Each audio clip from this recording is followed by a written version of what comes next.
Actually, it's continuous, but the rising sea level is quite obvious now, and particularly illustrated by Hurricane Sandy. What happened is normally the flooding situation of Village of Mamaroneck comes from the rivers as we receive 34 square miles of water. The instance in Hurricane Sandy, however, was not flooding in the typical areas, but on the coastline. And it was quite evident with the damage to the structures, and it was quite significant. And how we responded actually is an ongoing program in the Village of Mamaroneck where we are looking to change zoning to allow people to raise their homes. We've worked with FEMA. As a matter of fact, the Village of Mamaroneck is one of the first communities to have an all-hazard mitigation plan, which actually allowed at least 2 homes that I know of that have been raised above the base flood elevation, which needs to be done. It's realistic. We're also looking at different possibilities of changing the actual structure of the shoreline, allowing for more planting and so along like that. But we're also going to have to look in the future of allowing and zoning to not only allow and encourage people to raise structures, but seriously look at raising the land itself. Actually, the support that the Village of Mamaroneck needs to deal with this is the same as any municipality that suffers from flooding in the United States.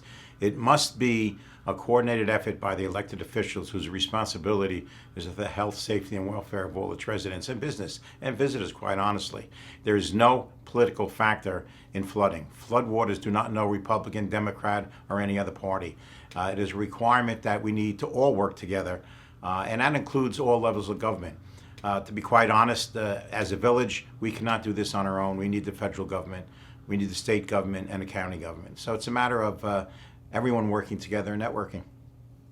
It's important to be here, and I gladly accepted this and jumped on it right away as soon as I was given the invitation, because as I noted previously, you must network and get together on this. And when I saw the schedule of people who are going to make presentations such as NOAA, FEMA, Army Corps of Engineers. This is exactly what I mean by everyone working together. This is very important. I think it's fantastic to be able to network, and we don't know what other people's problems are, and we can work together on this. I think it's a great event.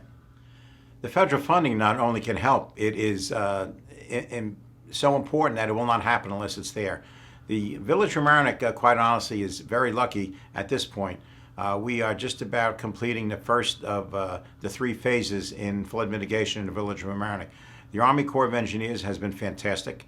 I was even more impressed when we completed just recently. I was down in Washington 3 weeks ago, visiting with the Army Corps of Engineers and discussing what the final first phase was, which is the plan to do it.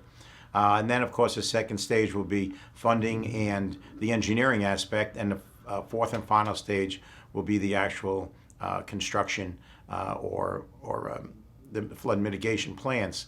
But the fact of the matter is, if it wasn't for federal funds, it wouldn't be possible. The state can't do it on its own, nor can the county or Village of Mamaroneck. And right now, the general guideline is the federal government will fund it 65%, and the remaining 35% will be shared between the state, county, and local government, which is, again, working together.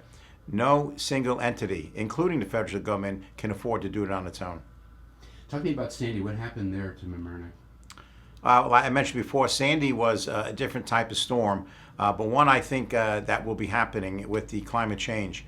If I ever had some doubts about the rising tides and coastal impact, it was definitely taken away in Sandy.